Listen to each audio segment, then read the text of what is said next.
concertation avec les corps intermédiaires en région. Est-ce que c'est une réponse suffisante à la colère que vous évoquez et que vous soutenez depuis plusieurs jours maintenant? C'est une absence totale de réponse.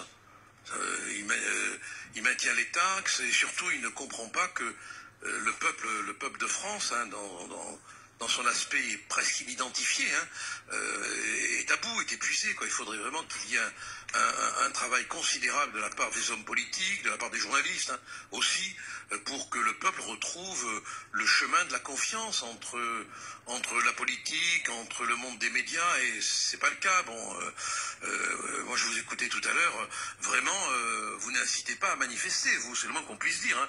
Vous êtes des distributeurs d'inquiétude de première qualité. Je crois qu'il faudrait tous qu'on arrive à prendre en considération ce mouvement tel qu'il s'exprime. C'est quelque chose de spontané, que tout le monde essaye de récupérer, il faut avoir l'honnêteté de le dire, qui exprime une lassitude, une fatigue française.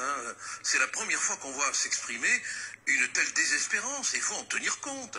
Et M. Macron, dans les réponses qu'il apporte, ne donne véritablement aucune solution au malaise français.